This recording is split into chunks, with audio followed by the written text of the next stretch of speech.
So year one of partnership, we're very proud of the first year together. When we sat here, or sat in our press conference a year ago, we were pretty bullish about what we wanted to achieve, that we didn't want a partnership just for the sake of it, a mere branding exercise, just a badging exercise.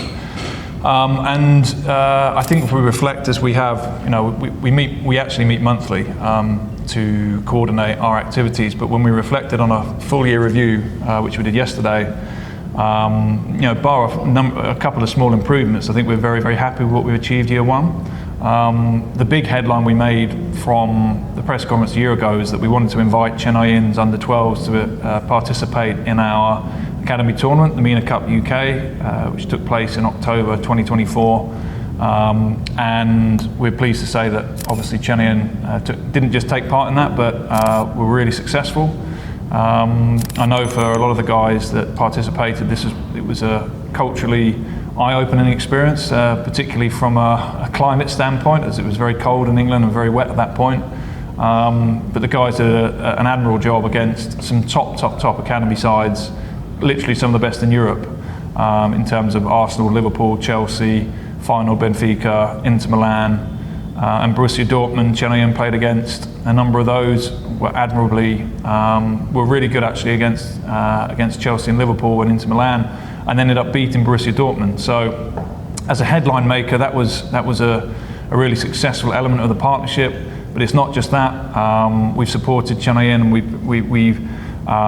we launched a really successful, and perhaps Akil can talk further about it, but a really successful inter-schools tournament over the course of the last couple of months, which helped and participate. There were something like 1,100 participants with whom there was significant development.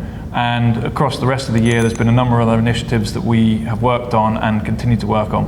Yeah, so I think we never expected to blow it out of the water year one, for want of a better term.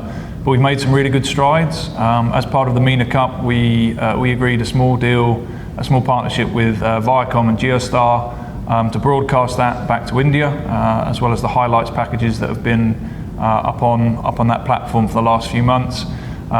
We've made some really good progress in a number of other discussions, and actually in a couple of weeks there'll be a significant announcement of an opportunity that we've been working on thanks to Chennaiyin over the last couple of months, which I think most people will be really interested by and surprised by, which will be, unfortunately we can't say too much more at this stage, but I think it will make a decent impact, a really good impact when that's announced.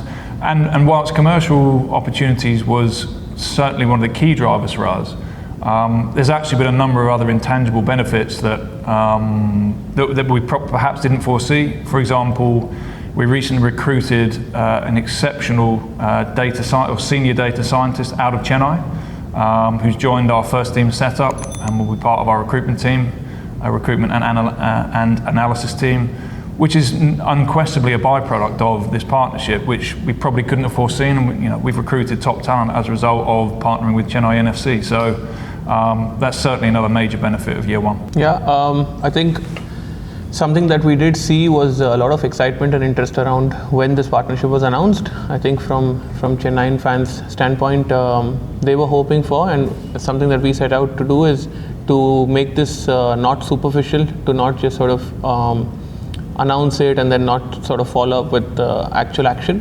What we have done and what we've received a lot of positive feedback around is the fact that we were able to take the under-12s to the MENA Cup, where they had a chance to play against the top teams like Sam mentioned. Fans got to watch a lot of that through a good quality broadcast, and they were able to see some of our young boys in action, which is of course something new for them because they're used to following the senior team, but this was an opportunity to see our under-12s in action, potentially some of them in future who will play for the senior team of the club. Apart from that, we have been conducting some fan engagement activities. So there is the idea about this is also cultural exchange. So in the UK, pub quizzes are quite common theme based around football. So we have started football quiz nights in Chennai. We've had about 3 editions so far, and we had a good turnout in the first 3 editions. We are engaging with a community that may not necessarily be a fan of say Norwich City or Chennaiyin, but maybe a football fan in general or a sport fan in general who wants to go out and have a good time in the evening, and we're sort of creating a platform for that. So yeah, I think some of these activities have taken off, and some more to be done in the next 2 years. Yeah, and we get, for example, we have the for our match against West Bromwich Albion at the end of this month, we'll be offering a number of free match passes to Chennaiyin fans to be able to watch that. So I think that opportunity should be advertised by the Chennaiyin guys imminently. We want to do as much as we can to engage with Chennaiyin fans, but we obviously want to make sure it's culturally authentic and also reflective of opportunities that people would want to be involved in. We were really impressed by what Chennaiyin and some of the players produced. As we said, it was a culturally and even from a climate standpoint, it was a totally alien environment for a lot of those guys. Flying halfway around the world to a region where most of them had not been before, into temperatures and weather patterns which were cold and wet, typically English, some might argue, and playing against some extraordinarily good footballers on top grass pitches, and they did themselves proud. At that level, you really shouldn't pay too much attention to the results. It's all about enjoyment of the game, technical adaptation and development. But actually, a lot of the results were really close, particularly against some of the top sides. And of course, then on the second day, perhaps you could argue when the guys were a little bit more acclimatised, that's when they had more success.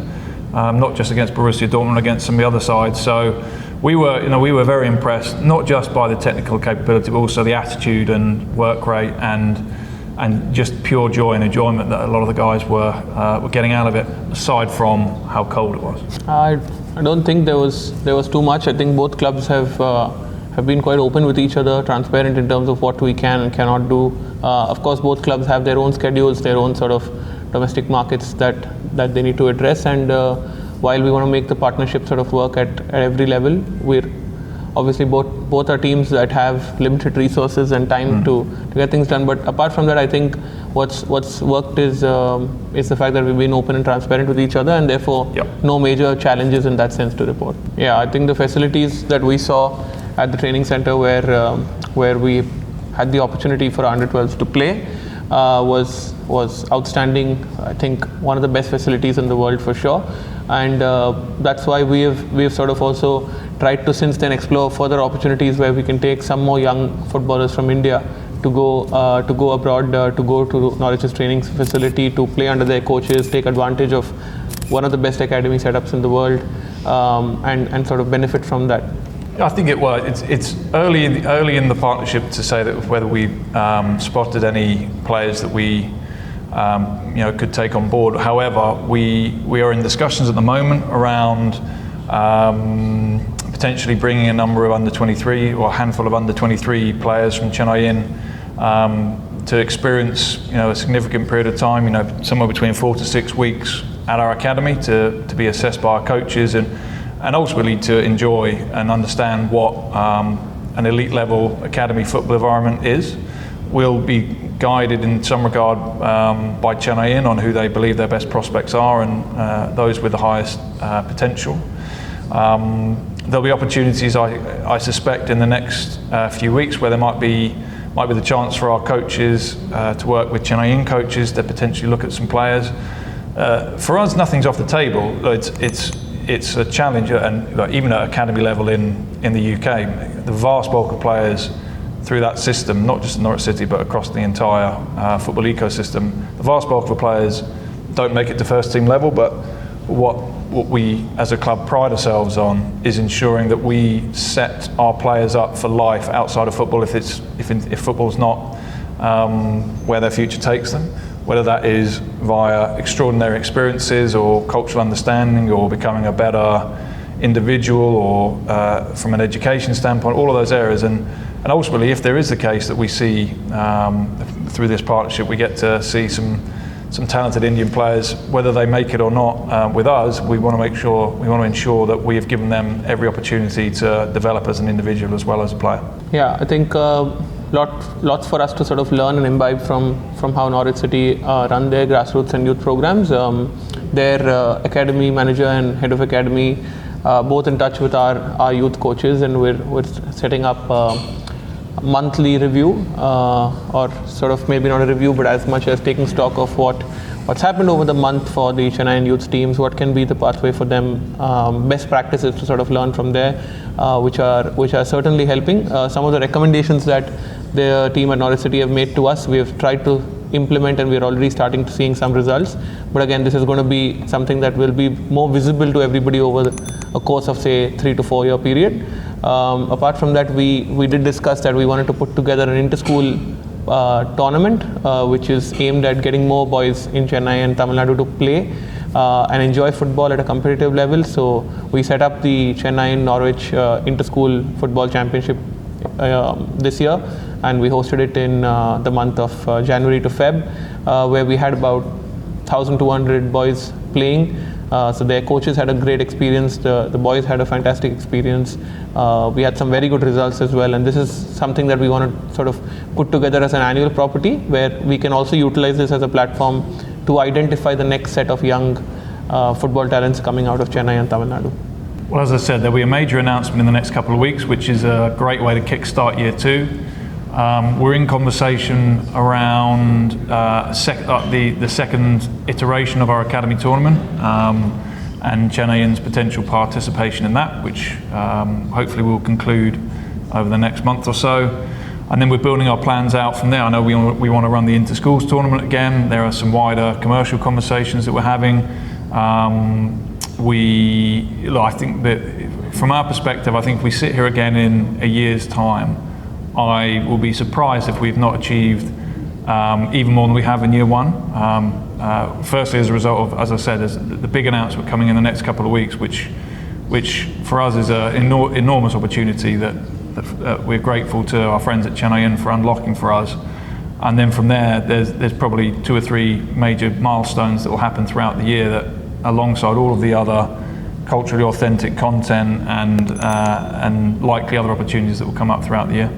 Yeah, I think at this point we're identifying which of our young players. We're looking at 2-3 young players that we are trying to shortlist and send to the academy set up at Norwich to sort of train under their coaches, play a couple of friendlies, be analysed by their team, and get a detailed sort of performance report on what Norwich have to report about them.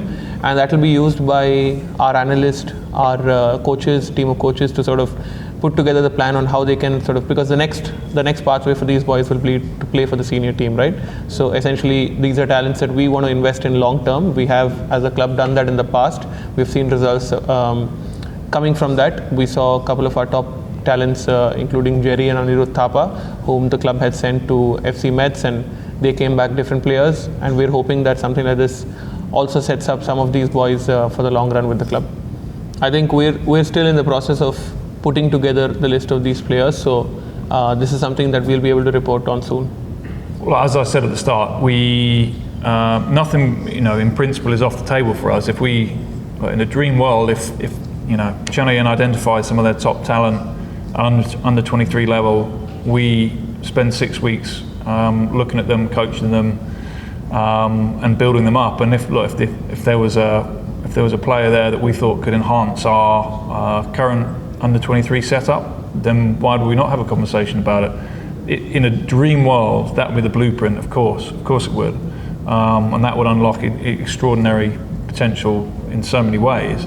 But it's not the number one priority of this partnership, because if we put that as the number one, we're probably destined to fail. If it happened, everyone would be delighted, and therefore we go absolutely with an open mind, but not really with an expectation at this stage, I would say. Thank you.